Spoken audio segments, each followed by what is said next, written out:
नमस्कार दोस्तों, मैं हूं doctor Jasmeet Ahluwalia, bariatric and advanced metabolic surgeon. और आज के इस वीडियो में हम बात करेंगे मोटापे के बारे में और मोटापे के क्या क्या पॉसिबल इलाज हैं उनके बारे में। तो एट द ऑनसेट मैं ये बताऊं कि हमारे पंजाब में मोटापा सबसे ज़्यादा इसका इंसिडेंस देखा गया है, जिसके बहुत सारे कारण हैं, जैसे कि हमारी डाइट में ट्रेडिशनली फ़ैट कंटेंट ज़्यादा है, मक्खन की और घी की हमारी कंजम्पशन बाकी स्टेट से कुछ ज़्यादा है। इसके अलावा हार्ड ड्रिंक की कंजम्पशन और उसके साथ स्नैक्स की कंजम्पशन भी हमारे यहाँ ज़्यादा होने की वजह से मोटापा ज़्यादा देखा जाता है। और इसमें कुछ हद तक जीन्स का भी रोल है, लेकिन ओवरऑल हमारी लाइफस्टाइल कैसी है इस पर ही निर्भर करता है कि हमारा वेट नॉर्मल रहता है या नॉर्मल से ज़्यादा रहता है। इसके बाद समझने वाली बात यह है कि अगर आपका शरीर का वेट नॉर्मल से ज़्यादा है तो ये सिर्फ एक कॉस्मेटिक अबनॉर्मलिटी नहीं है, यानी कि सिर्फ इतना ही नहीं है कि देखने में ये पहले से बुरा लग रहा है, लेकिन इसके शरीर के ऊपर बहुत सारे नेगेटिव इफ़ेक्ट्स हैं। जैसे अगर आपका वेट नॉर्मल से 1.5 गुना है तो हर सेकंड आपके हार्ट पे 1.5 गुना लोड पड़ रहा है, वो नॉर्मल से कहीं ज़्यादा काम कर रहा है। इसी तरह जो बाकी ऑर्गन्स हैं जैसे लिवर, किडनीज, हर ऑर्गन ओवरलोडेड है और इसीलिए इन ऑर्गन्स का लाइफ स्पैन, यानी कि जितनी देर ये काम कर पाएंगे वो कुछ हद तक कम हो सकता है। उस पर्सन की लाइफ एक्सपेक्टेंसी कम हो सकती है। बॉडी की ओवरलोडेड होने से और बहुत सारी बीमारियां हमें जकड़ लेती हैं, जैसे डायबिटीज़ का इंसिडेंस मोटापे की वजह से ज़्यादा देखा जाता है। इसी तरह हाई ब्लड प्रेशर, हार्ट की बीमारियां, जोड़ों का दुखना, पाँव पे सूजन आना, माइग्रेन होना, एसिडिटी होना, बहुत सारे बॉडी के कैंसर्स ओबेसिटी के साथ एसोसिएटेड हैं। और हाई वेट होना, जैसे कि मैंने कहा, कि सिर्फ एक कॉस्मेटिक एबनॉर्मलिटी नहीं बल्कि एक मेजर बीमारी है। सो ये बात समझनी बहुत ज़रूरी है। इसी तरह अगर आपका वेट ज़्यादा है और आपको ऑलरेडी हार्ट की प्रॉब्लम है या हार्ट में स्टेंटिंग या बाईपास हुआ है, उसके बाद भी अगर वेट ज़्यादा रहता है तो हार्ट ओवरलोड होने की वजह से इन प्रोसीजर्स का सक्सेस रेट और आपकी लाइफ एक्सपेक्टेंसी प्रॉपर नहीं रहेगी। इसी तरह अगर वेट ज़्यादा है और घुटने दुख रहे हैं, उनका ऑपरेशन होना है, तो उस ऑपरेशन में भी दिक्कत आएगी क्योंकि उनके ऊपर प्रेशर बहुत ज़्यादा बन रहा है। तो ऐसे पेशेंट्स में भी हम वेट कम करके उनकी लाइफ बेटर कर सकते हैं। फिर ये जानना ज़रूरी है कि अगर वेट ज़्यादा है तो हम उसे कैसे नापें। वेट को नापने के लिए या ओबेसिटी को जानने के लिए जो आजकल सबसे सिंपल तरीका है उसे हम BMI बोलते हैं, यानी कि बॉडी मास इंडेक्स, जो कि एक रेशो है between your weight in kilograms and divided by your height in metres square. और इसको इजीली कैलकुलेट करने के लिए आप अपने मोबाइल में एक BMI कैलकुलेटर नाम की ऐप डाउनलोड कर सकते हैं। उसमें आप जस्ट अपनी हाइट और वेट फिट कीजिए तो आपको आपका BMI का वैल्यू बताएगा। इंडियंस और एशियंस के लिए जो normal upper limit of BMI है दैट इज़ 22.5। अगर आपका BMI 22.5 से ज़्यादा आता है तो इसका मतलब है कि आपका वेट रिकमेंडेड वेट से ज़्यादा है। 22.5 से लेकर 27.5 तक हम ओवर वेट कैटेगरी मानते हैं, यानी कि आपका वेट ज़्यादा है, इसे कम करने की ज़रूरत है। और इस रेंज में हम एक्सरसाइज और लाइफस्टाइल मॉडिफिकेशंस जैसे डाइटिंग एक्सेट्रा से आपका वेट कम कर सकते हैं। लेकिन अगर BMI 27.5 से भी ज़्यादा है तो हम इसे ओबेसिटी क्लासीफाई करते हैं, यानी कि अब ये एक डिज़ीज़ बन गई है और अगर आप अपना वेट कम नहीं करते तो ये डिज़ीज़ आपके बॉडी को सीरियसली हार्म कर सकती है। तो BMI 27.5 से लेके 32.5 तक ओबेसिटी ग्रेड 1 है, क्लास 1, जिसमें हम ऑपरेशन हमेशा रेकमेंड नहीं करते। इसमें आप लाइफस्टाइल मॉडिफिकेशंस के अलावा कुछ मेडिसिन्स भी ले सकते हैं और इनकी हेल्प से अपना वेट कुछ हद तक कम कर सकते हैं।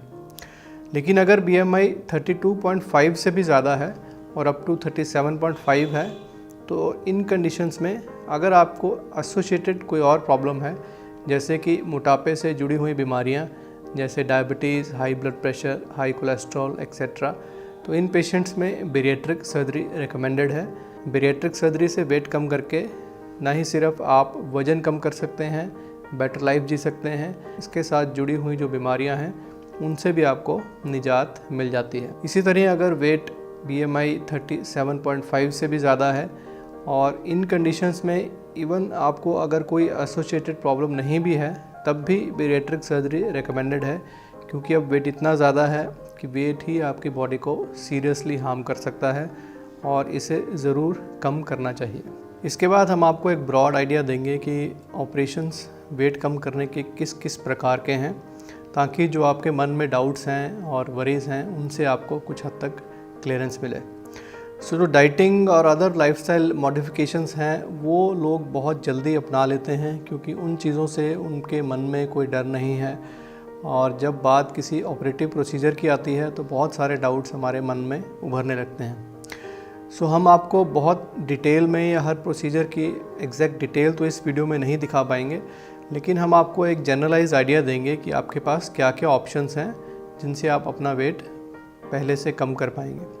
तो अगर हम मोटी मोटी बात करें तो ये ऑपरेशंस 2-3 तरह में डिवाइड किए जा सकते हैं। जैसे एक ब्रॉड कैटेगरी है बेरिएट्रिक सर्जरी, जिसके अंदर बहुत सारे प्रोसीजर्स हैं, लेकिन बेरिएट्रिक सर्जरी का मतलब है कि वो ऑपरेशन जो डायरेक्टली आपके वेट को कम करने के लिए किए जाते हैं। इनमें आपके खाने के सिस्टम को कुछ हद तक मैनिपुलेट करके आपके वेट को नॉर्मल की तरफ लाया जाता है, और आपके जो बाकी मोटापे से एसोसिएटेड बीमारियां हैं वो भी इनमें काफ़ी हद तक रिजॉल्व हो जाती हैं। इसके अलावा कुछ और प्रोसीजर्स हैं जैसे टमी टक और लाइपोसक्शन। ये डायरेक्टली वेट लॉस प्रोसीजर्स नहीं हैं, ये more of body shaping procedures हैं। जैसे अगर पेट के निचले हिस्से में अगर चर्बी कुछ ज़्यादा है तो लाइपोसक्शन से हम उस फैट को सक करके कुछ हद तक रिमूव कर देंगे, उससे वो एरिया पहले से स्लिम दिखने लगेगा और आपको बॉडी बेटर फील होगी। लेकिन इसमें जनरलाइज्ड वेट लॉस नहीं होगा। बाकी बॉडी के एरियाज़ जहाँ पे ऑपरेशन नहीं किया गया या लाइपोसक्शन नहीं की गई वो वैसे ही रहेंगे as comparison to paediatric surgery, जिसमें कि जनरलाइज्ड वेट लॉस होगा। आपके फेस से लेके पैर तक हर एरिया से फैट निकलेगा। ऐसे ही टमी टक है। टमी टक में हम पेट के निचले हिस्से को रिमूव कर देते हैं, यानी कि अगर पेट का निचला हिस्सा बहुत ज़्यादा हैंग कर रहा है तो हमको इंसिजन देके उस हिस्से को हम बॉडी से निकाल सकते हैं, और इससे इमीडिएटली आपका वो हिस्सा नॉर्मल शेप में आ जाएगा और आप बेटर फील करेंगे। लेकिन अगेन इसमें भी वही हिस्सा आपका निकलेगा, बाकी की बॉडी एज सच ही रहेगी, उसमें कोई चेंज नहीं आएगा। आपके खाने का सिस्टम और भूख एज सच वैसे ही रहेगी। इसके अलावा एक आजकल नया प्रोसीजर है जिसे हम गैस्ट्रिक बलूनिंग कहते हैं। इसमें स्टमक के अंदर एक बलून इंसर्ट किया जाता है एंडोस्कोपिकली। इसमें कोई कट नहीं आएगा। दूरबीन से या एंडोस्कोप से मुंह के रास्ते स्टमक के अंदर एक बलून डाल दिया जाएगा, जिसको हम 6 महीने से लेकर 1 साल तक आपके अंदर रख सकते हैं।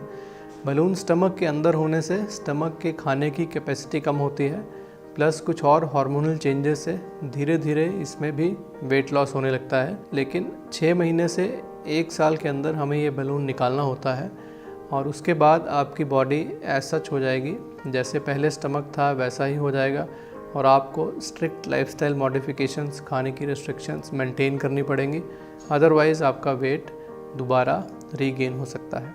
इसके बाद बेरिएट्रिक सर्जरी के प्रोसीजर्स के बारे में मैं आपको थोड़ा सा इस वीडियो में बताऊंगा, लेकिन अगर आपको इनकी डिटेल जाननी हो तो आप इनके अपने स्पेशल वीडियोस हमारे देख सकते हैं, जिसमें हमने इन प्रोसीजर्स के बारे में और भी डिटेल में बताया है। तो सबसे पहले है स्लीव गैस्ट्रेक्टमी, जो आजकल इंडिया में और वर्ल्ड ओवर भी सबसे ज़्यादा कॉमन बेरिएट्रिक ऑपरेशन है। इसमें स्टमक के साइज़ को कम किया जाता है, लेकिन छोटी आंत का कोई भी हिस्सा किसी भी तरह से बाईपास नहीं किया जाता। सो इसमें सिर्फ खाने का इंटेक कम होगा, लेकिन उसकी एब्जॉर्प्शन वैसे ही रहेगी। माइक्रोन्यूट्रिएंट्स और मिनरल्स की मेल एब्जॉर्प्शन यानी उनकी डेफिशिएंसी होने का चांस भी बहुत कम रहेगा, और क्योंकि बहुत सिंपल है तो इसलिए ये बाकी प्रोसीजर से कुछ हद तक सेफ भी माना जाता है। इसके अलावा बाईपास प्रोसीजर्स में आजकल इंडिया में सबसे कॉमन है मिनी गैस्ट्रिक बाईपास। इसमें स्टमक के 2 हिस्से करके एक छोटा हिस्सा फूड पाइप के साथ छोड़ दिया जाता है, जिससे कि खाने की इंटेक कम होती है, प्लस छोटी आंत का पहला कुछ हिस्सा बाईपास भी कर दिया जाता है, ताकि जितना भी हम खाना खाएं वो पूरा का पूरा एब्जॉर्ब ना हो, यानी कि वो 100% शरीर को ना लगे और उसका कुछ हिस्सा बिना डाइजेस्ट हुए हमारी बॉडी से एक्सक्रीट हो जाए। तो हम खाना भी नॉर्मली ही खाएंगे, स्टूल्स भी नॉर्मली पास होंगे, लेकिन अंदर ही अंदर कुछ हद तक खाना हमारे शरीर को लगेगा नहीं।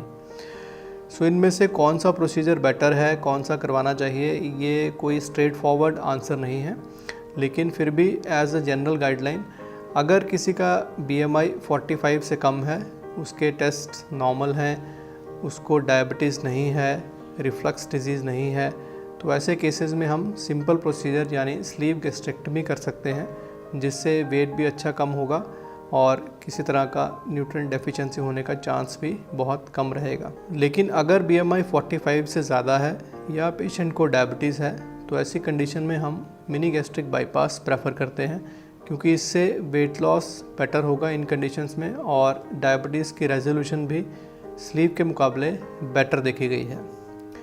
इसके अलावा कुछ प्रोसीजर्स हैं जैसे रोहन-वाई गैस्ट्रिक बाईपास। कुछ पेशेंट्स में जिनमें रिफ्लक्स डिजीज़ की प्रॉब्लम है, उसमें स्लीव या mini gastric bypass preferable procedure नहीं है, तो इन केसेस में हम रोहन-वाई गैस्ट्रिक बाईपास एडवाइस करते हैं। इसमें भी वेट लॉस और डायबिटीज़ के रेजोल्यूशन काफ़ी अच्छे हैं। इसके अलावा भी कुछ ऑपरेशंस हैं जो कुछ पर्टिकुलर पेशेंट्स में किए जाते हैं, जिनमें बाकी बैरिएट्रिक सर्जरीज करने का एडवांटेज हमें लगता है कि उतना नहीं होगा जितना कि इन स्पेशल प्रोसीजर से होगा, तो वो भी हम एडवाइस करते हैं। सो मेरा ये मानना है कि हर पेशेंट की कंडीशन देख के, उसका वेट, उसके साथ क्या क्या प्रॉब्लम्स हैं, उसकी एज कैसी है, फैमिली लाइफ कैसी है, फैमिली सपोर्ट कैसी है, ये सब देख के सभी टेस्ट करके फिर हम प्रोसीजर इंडिविजुअलाइज करते हैं। एक ही प्रोसीजर हर एक पेशेंट के लिए कभी भी सूटेबल नहीं हो सकता।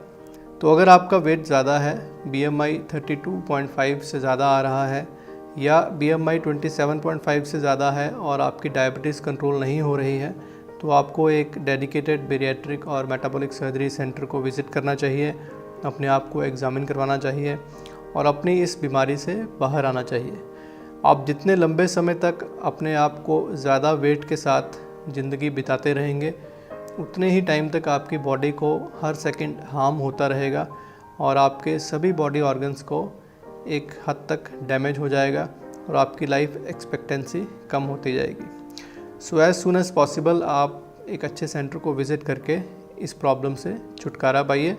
इससे डरिए नहीं, ये बहुत कॉमन प्रोसीजर्स हैं, वर्ल्ड ओवर किए जाते हैं और आप अगर पुराने पेशेंट्स जिन्होंने ये प्रोसीजर करवाए हैं उनसे मिलेंगे, उनके वीडियोस देखेंगे, तो डेफिनेटली आपके मन का ये डर निकलेगा और आप एक अच्छी लाइफ जी पाएंगे। अगर ये वीडियो देखकर आपके मन में और कोई सवाल है तो आप हमारे इस चैनल पे कमेंट कर सकते हैं, हमें ईमेल कर सकते हैं, दिए गए नंबर्स पे कॉल कर सकते हैं and we will be very happy to help you out. I hope ये वीडियो देख के आपके बहुत सारे डाउट्स क्लियर हुए होंगे। आप अब अपना डिसीजन एक मच बेटर वे से ले पाएंगे। Thank you.